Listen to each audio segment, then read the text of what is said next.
The dinner table before us was a silent witness to a life I thought I knew. The candles flickered in the dim light, their glow a pale imitation of what I had once believed our love to be.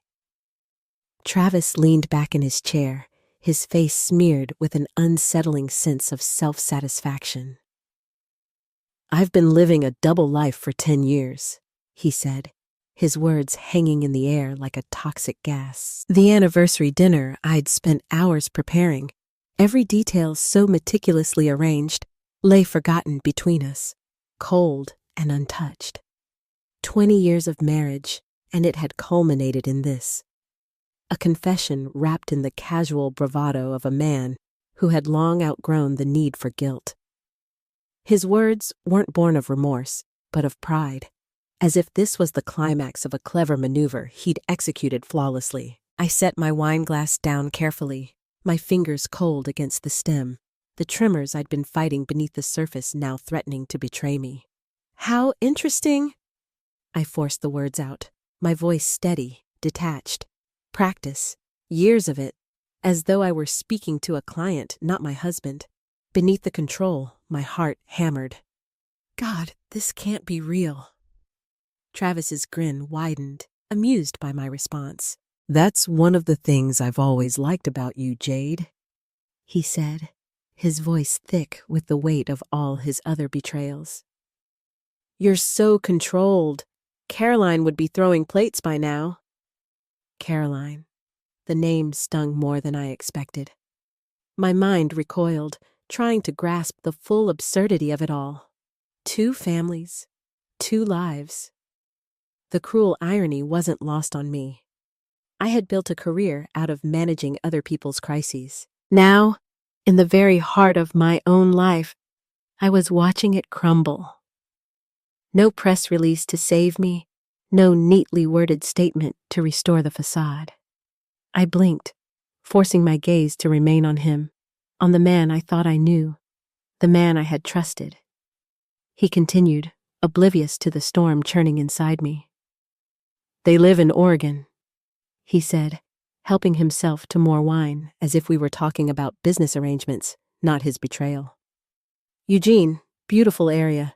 Caroline's a kindergarten teacher. The kids are 9 and 7. 7 years old. He had children with her. My stomach twisted, the bile rising fast.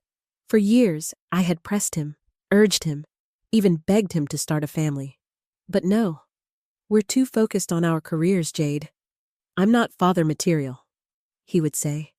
His words had been a shield, a justification. Yet now, sitting across from me, his casual confession shattering everything I had built, I realized the truth. He had played me for a fool. The knife twisted deeper. How long had this been going on? His words blurred, each sentence sharper than the last. "I usually tell her I'm on business trips when I'm here," Travis continued, speaking as if he were narrating an ordinary day. "And when I'm with them, you think I'm at conferences or client meetings." The complexity of his lies was staggering. How many? I wanted to ask. But instead, the question that slipped out was one I had not planned for. Why? It was quiet, almost a whisper. But in the silence of the room, it felt louder than anything he could say. He shrugged, an almost indifferent gesture. "It's getting complicated. Caroline's been pushing for more time together. The kids are asking questions. Frankly, maintaining 2 lives is exhausting." The exhaustion. It felt so real to him, this burden of keeping it all straight. But to me, it felt like a slap, a reminder of how easily I had been erased from his world. "So what happens now?" The words barely left my throat, choked by a rising tide of disbelief. "Nothing changes," he said, his tone firm, possessive. "This is still my home, too. I've built a life here just as real as the one in Oregon. I'm not giving up either." His entitlement was suffocating. How dare he? My hands clenched beneath the table, the anger barely held in check. This wasn't a confession for redemption. This wasn't a cry for forgiveness. This was a shift in his strategy, a manipulation of my compliance into something far darker. As he went on, detailing his other life with a smirk on his face, I realized something unsettling. He was not concerned with the consequences. He wasn't confessing out of guilt. No, Travis was untouchable in his own eyes, above the rules. And that made him dangerous. I couldn't bring myself to look at the anniversary dinner anymore. The quiet, cold food between us was a farce, an illusion I had carefully created for 2 decades. I thought we were partners, but now, sitting across from him, I saw it all for what it was. A lie so deeply woven that I had lost sight of my own reality. And so, the man I had married, a stranger with a familiar face, continued to speak, as if the life we'd shared had been nothing more than a background to his performance. His words, his presence, were all part of a script he had written long ago. And now, I was left to play a part I had never signed up for. The phone call had come like a spark in a tinderbox, quick, sharp, and consuming. When I suggested joining him on a work trip to Seattle, Travis had objected so passionately, citing company policy with the same fervor he reserved for defending a client. "Spouses can't attend certain events," he had said, his voice edged with something that felt too rehearsed. There was always something about his phone, too, always within reach, always password protected. It had become a silent symbol, a barrier between us, one I wasn't meant to cross. I had noticed it once. His phone chimed, a message flashing on the screen as he showered. "See" with a heart emoji. See? No one from his office had ever signed off like that. When I brought it up casually, he explained it away with an offhand remark. "It's Craig from the office. Just some client info." I had nodded, but a small knot twisted in my stomach. Then there was the perfume. Women's perfume. A receipt for it had been wedged between the pages of his suitcase, buried under a stack of shirts. I never wore a gift for my assistant, I had thought, examining the receipt. The brand was expensive, too expensive for a mere office gesture. His explanation was smooth, practiced. Her husband's battling cancer, and the team wanted to do something nice. It made sense, didn't it? A thoughtful gesture. But beneath that surface explanation, a coldness had begun to settle in me. Last year, a woman had called our home phone, asking for Travis. Her voice was soft, almost young, and when I told her he was traveling, she apologized quickly, sounding flustered. It should have ended there. But that night, when I opened his laptop to check the shared calendar for his return date, I found something else. The browser history revealed searches for schools in Eugene, Oregon, a city he had never mentioned visiting for work. I closed the laptop, my pulse quickening, but I dismissed it with a sip of wine, trying to quiet the whisper of suspicion in my mind. There had to be an explanation. Travis had always been open about his schedule. There was no reason to question him. I trusted him. But now, that trust was shattered in the same way a glass hits the floor and splinters beyond repair. Our anniversary morning had begun like any other, a strange kind of normalcy. He mentioned he had something special planned for dinner. I spent hours preparing his favorite meal: beef Wellington, roasted vegetables, chocolate soufflé. Our wedding china had been carefully set out, gleaming in the soft glow of candlelight. When Travis finally emerged from his study, dressed in a suit I had never seen before, I thought it was part of the surprise. It wasn't. Instead, he sat me down for the confession I had never prepared for, and I felt the last remnants of my world crumbling beneath me. As he spoke, detailing his double life, the words felt like they were coming from somewhere far beyond the man I had married. "Caroline and I met at a conference in Portland," he said, refilling his wine glass with casual ease, as though this was nothing more than a minor subplot in the grand narrative of his life. "There was an immediate connection. he said, his eyes glinting as if he were remembering something sweet, something nostalgic. I wasn't planning on it, but... His voice trailed off, as though the progression of this affair had been beyond his control. Beyond his control? He had chosen her. He had chosen both of us. The timeline didn't add up, and the pause he gave me, the slight hesitation, was enough to give me the answer. You married her, I managed to ask, my voice thin with disbelief, mentally calculating the years, the lies. Not exactly, Travis said, his tone nonchalant. We had a ceremony. She wears a ring. The neighbors think we're married, but bigamy is illegal. He seemed oddly pleased by the clarity of his explanation, as though he were presenting an elaborate riddle I had finally solved. A technicality, I thought bitterly. Exactly, he agreed, almost too quickly. He leaned back in his chair, glancing at me as though waiting for applause. Which is why it's better for everyone if we maintain the status quo, he continued, his voice low and casual, as if discussing the terms of a business deal. You and I are legally married. Caroline and I have what she believes is a marriage. Everyone gets what they need. And what about what I need? The words slipped out before I could stop them, my voice calm on the surface, but every syllable crackled with the rage I was fighting to contain. Did you consider that I might need a husband who isn't living a lie? Travis's expression hardened, just slightly, but it was enough. His eyes narrowed, the facade slipping for a moment, but only a moment. I've given you a good life, Jade, he said, his voice taking on that detached, almost transactional tone. Financial security, a beautiful home, regular companionship.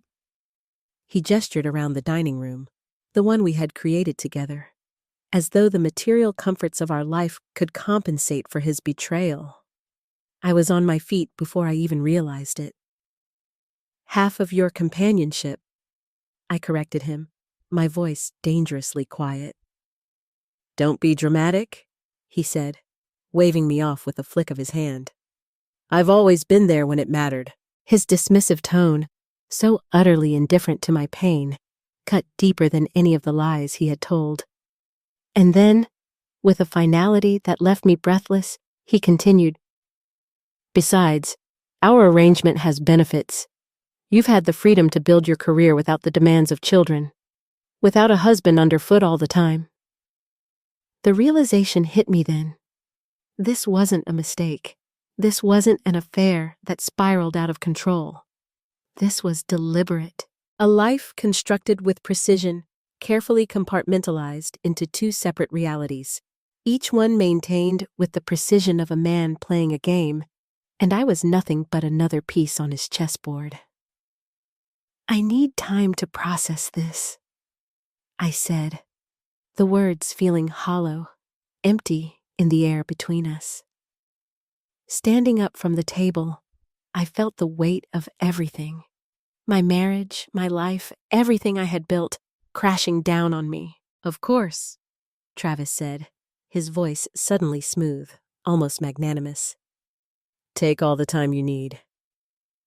His glance at his watch felt like a subtle dismissal.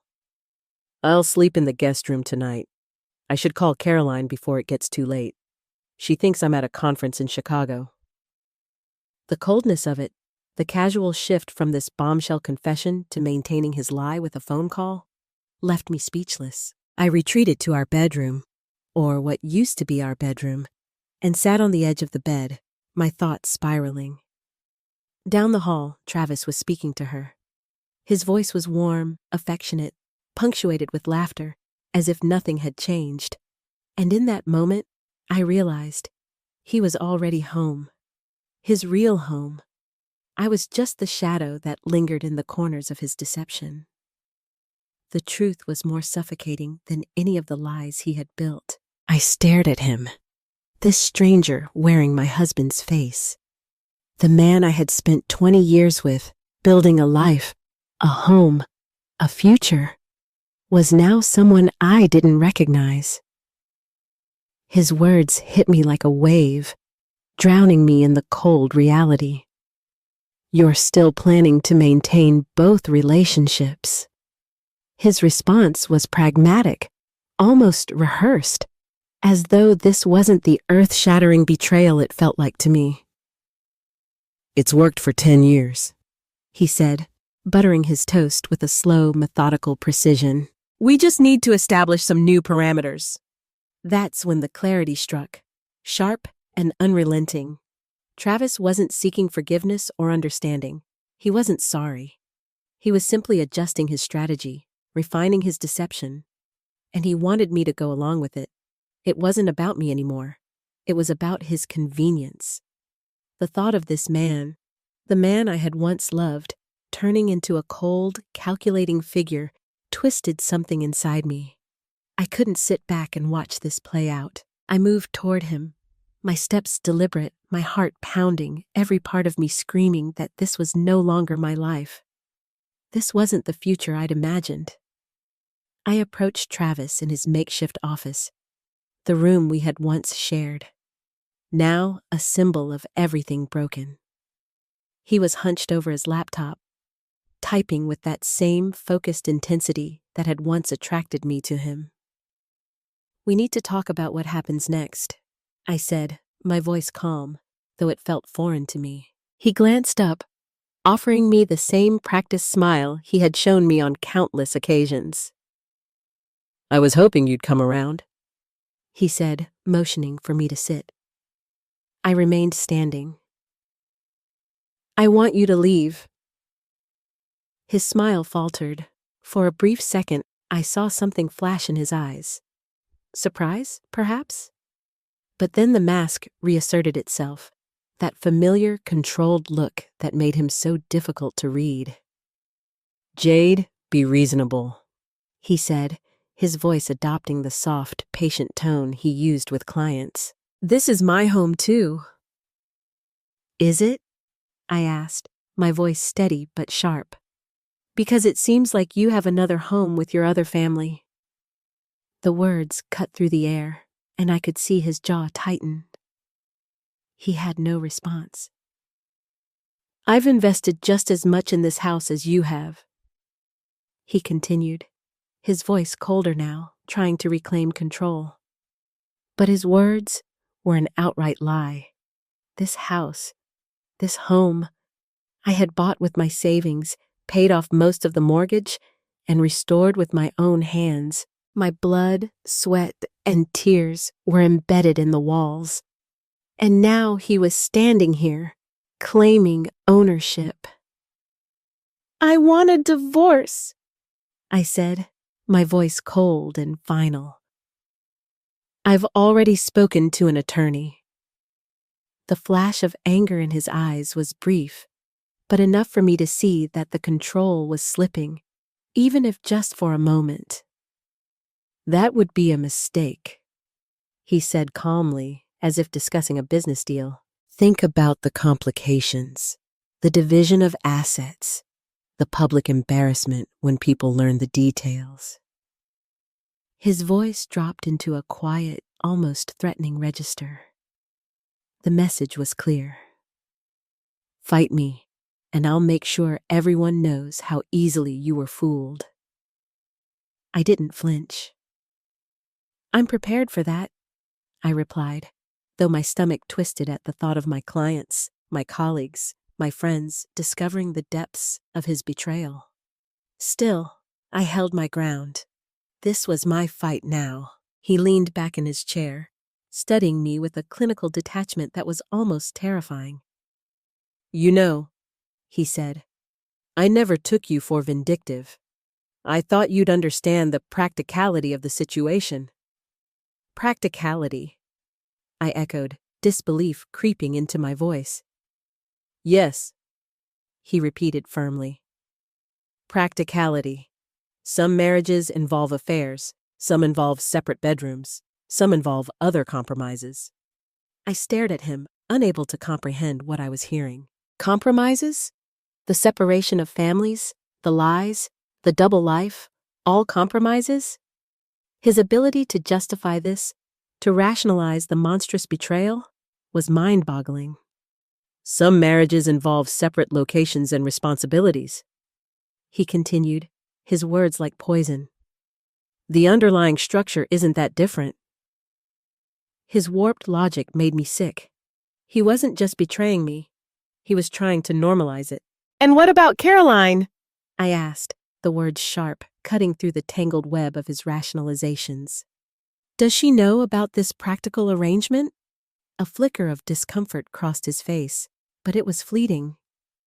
"Caroline doesn't need to know everything," he said dismissively. "She's happy with what we have." She doesn't need to know everything?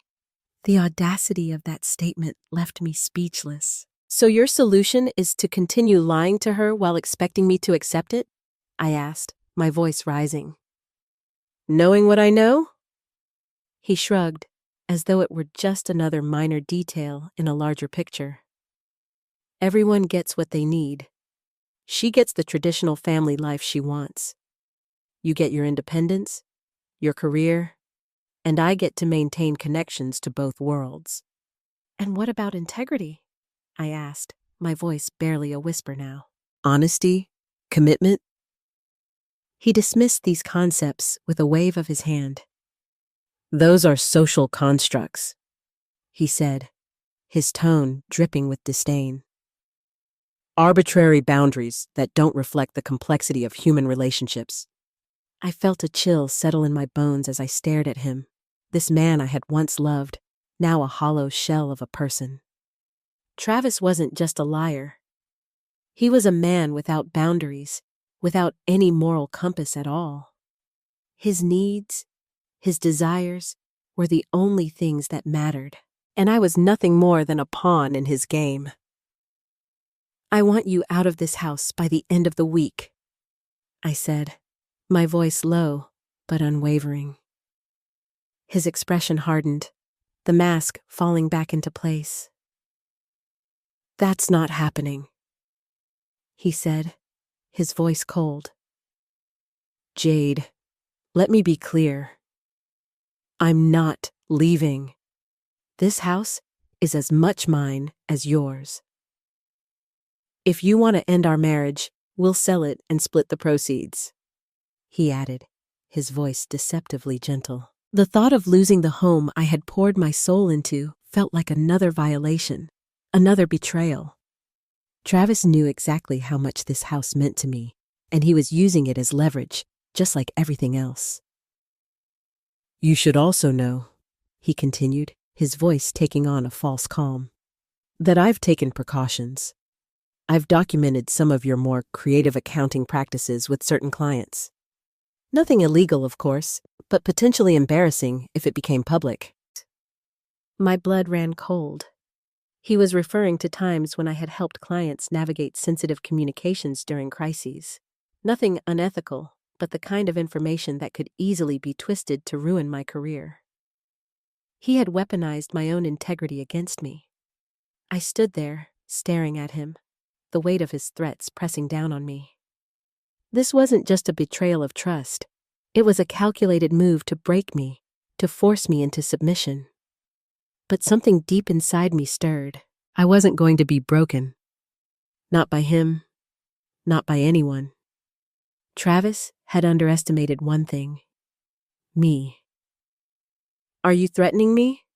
I asked, already knowing the answer. Travis's smile was smooth, unfazed. "I'm suggesting we find a mutually beneficial solution instead of a mutually assured destruction," he replied, his voice calm, controlled, as though this was just another negotiation. He turned back to his laptop, dismissing me from what had once been our shared space. I felt the walls of the room close in as I stood there, trying to collect myself. The clarity of the situation was undeniable.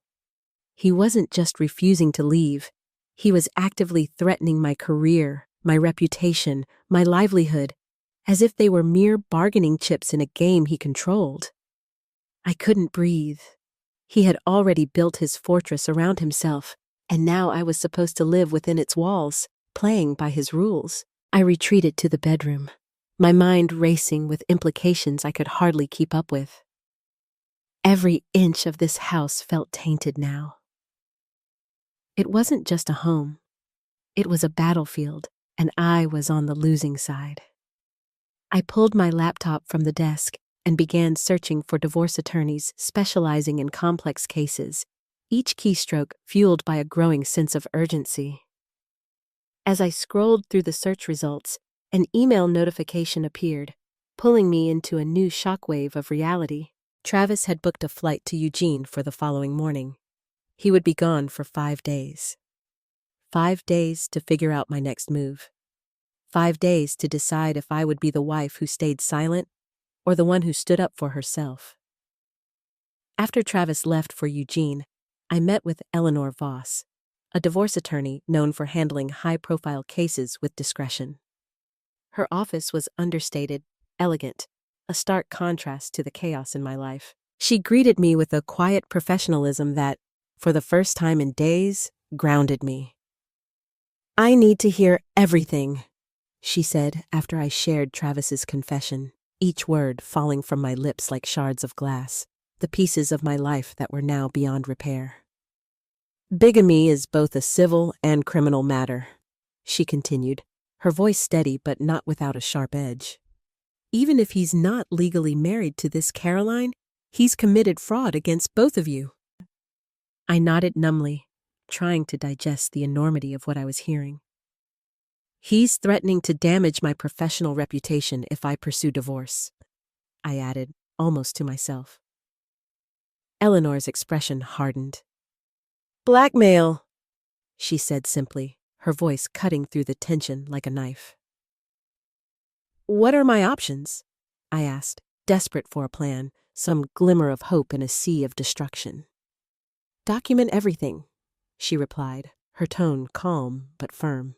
"We need evidence of the double life, the threats, and any financial impropriety. Given what you've told me about the house purchase and mortgage payments, we should forensically examine your finances." The next 2 days were a blur of activity. I gathered documents, downloaded bank statements, and compiled a comprehensive record of our marriage. But what I discovered was worse than I could have imagined. Travis had been systematically draining our joint accounts for years, transferring small amounts to a separate account I had no access to. He'd taken out a second mortgage on our home 17 months earlier, using a forged signature. Over $175,000 had been diverted to unknown purposes. I couldn't breathe as I called Eleanor with the findings. "It's financial fraud," I said, my voice shaking. "This changes the landscape significantly," she confirmed after reviewing the documents. "We need to move quickly to protect your assets and credit." Following her advice, I froze our joint accounts, reported the fraudulent mortgage to the bank, and placed a fraud alert with credit bureaus. But my deepest shock came later that evening when I found a hidden compartment in Travis's desk. Inside were multiple identification documents, driver's licenses, credit cards, even a passport, all bearing his photo but different names.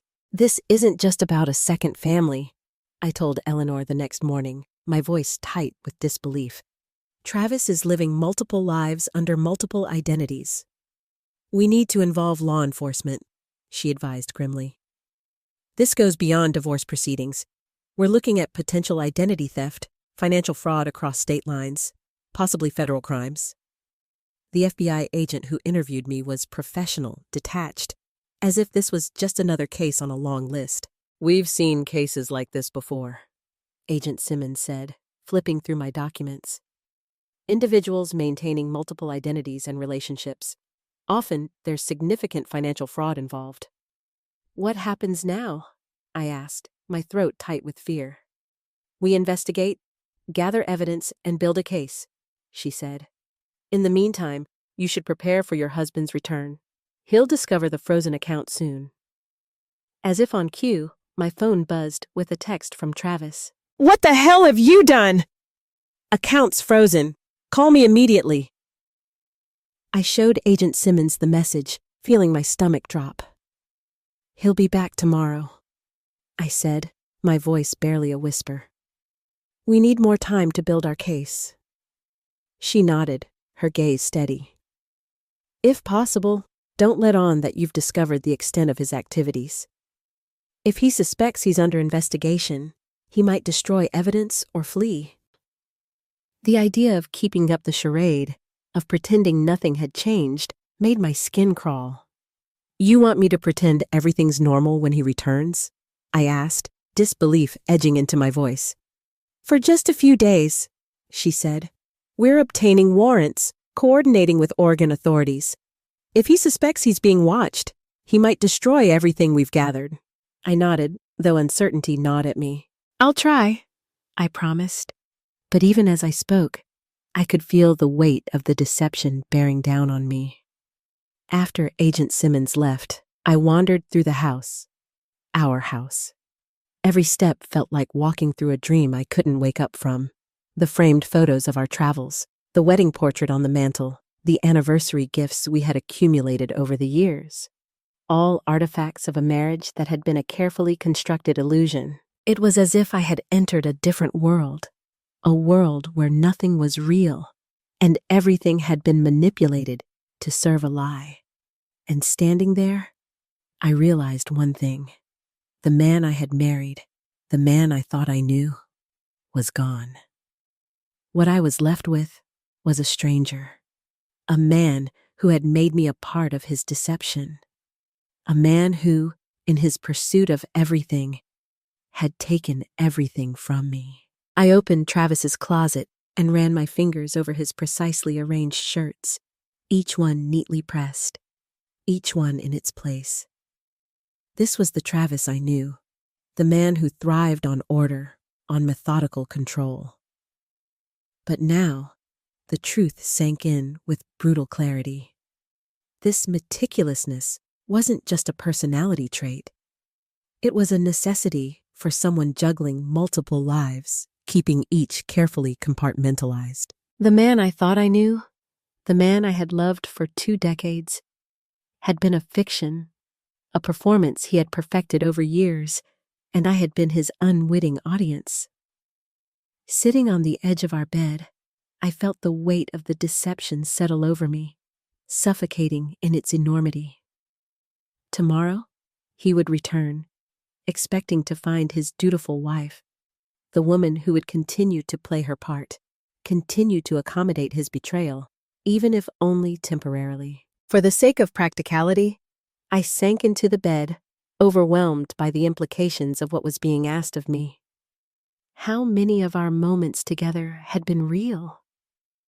Had he ever truly loved me?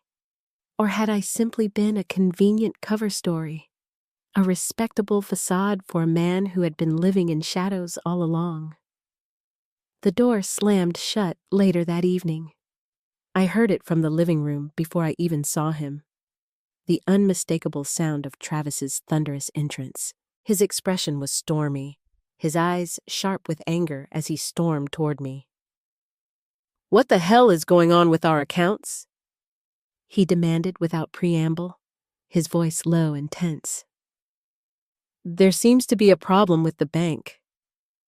I already had my response ready, rehearsed, the lie already forming on my tongue as I took a slow sip of my wine.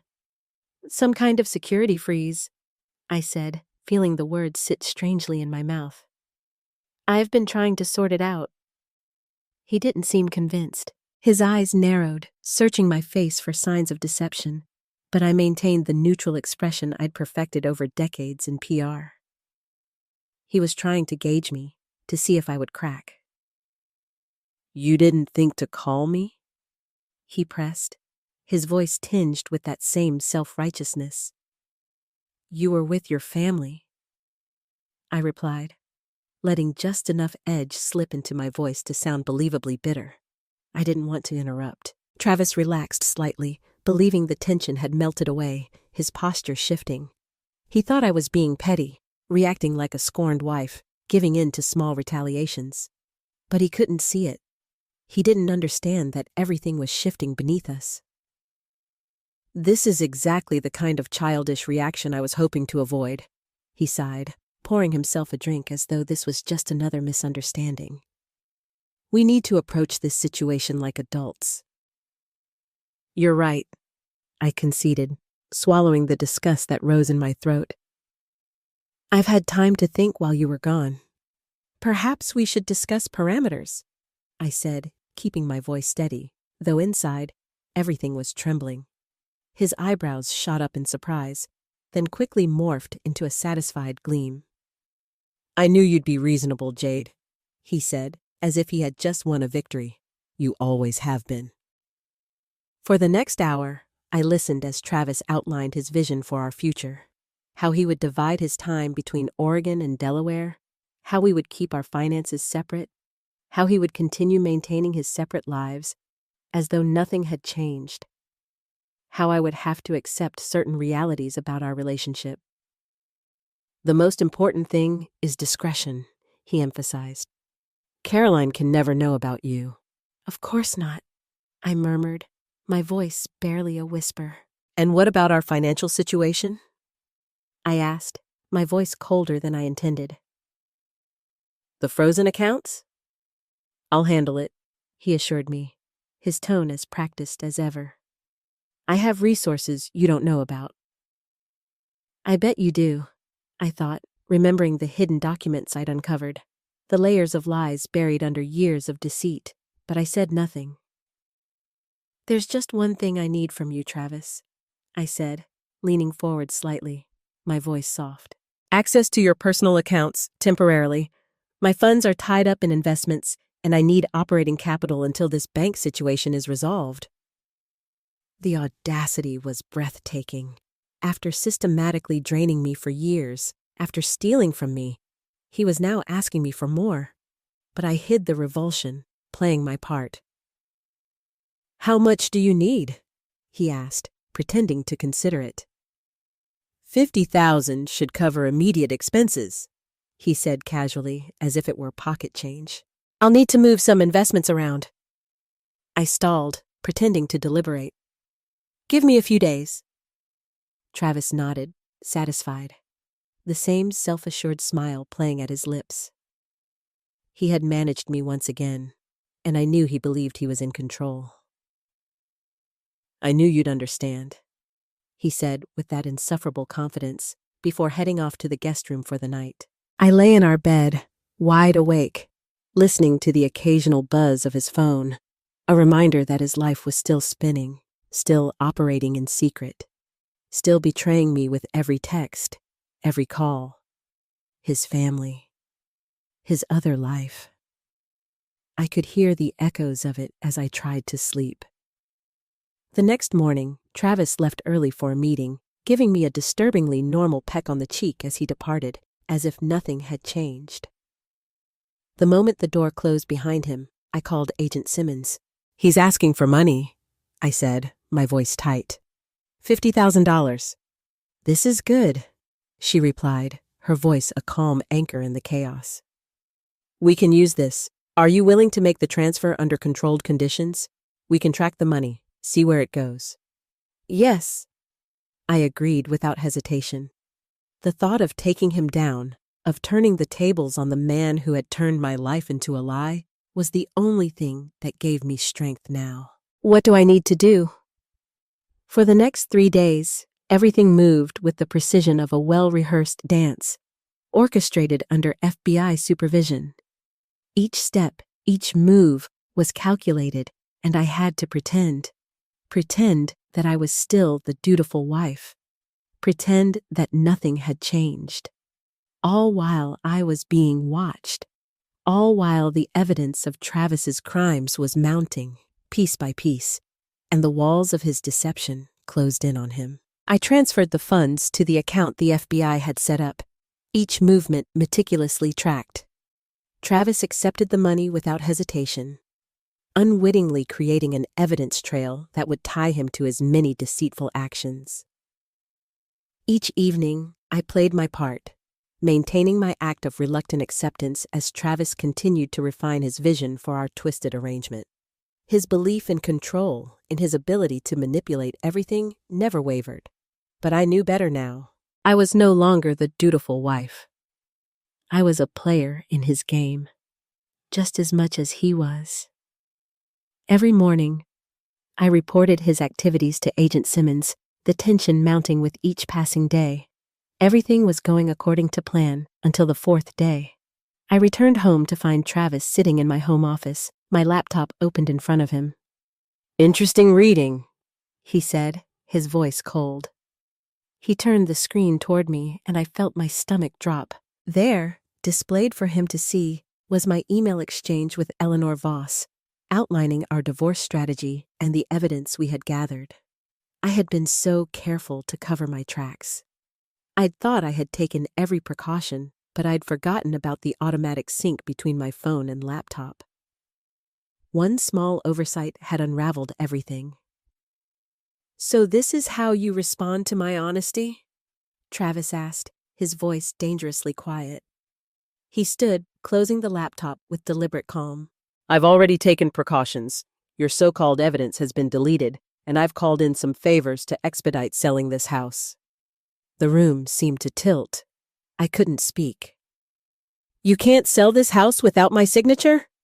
I wanted to shout, but his smile was chilling as he replied. "Can't I? It seems we both have talents for forgery."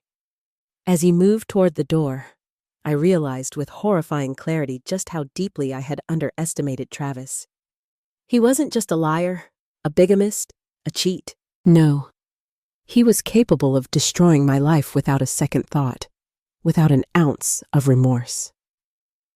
"I'm leaving for a few days," he said from the doorway. "When I return, I expect everything to be back to normal. No lawyers, no frozen accounts, no police, or things will get very unpleasant for you." The front door closed behind him with quiet finality, leaving me in the aftermath of a plan that had just collapsed. Travis knew. He knew everything. He knew I was coming for him. I called Agent Simmons immediately, my heart pounding in my chest. "Travis found my emails. He knows everything." "Where is he now?" she asked, her voice steady. "He left," I replied, my voice shaking. "He's going away for a few days. He threatened to forge my signature to sell the house." Agent Simmons paused for a moment, considering. "This changes our timeline. We need to move now before he destroys evidence or transfers more assets." Within an hour, federal agents were in our house, documenting the hidden compartments in Travis's desk, collecting his laptop and financial records.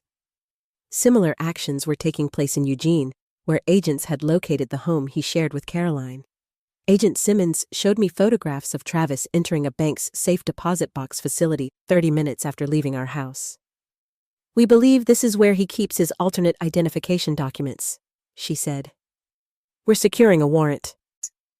Later that evening, as I sat in my kitchen, surrounded by the detritus of the FBI search, my phone rang with an unfamiliar number. "Is this Jade Wilson?"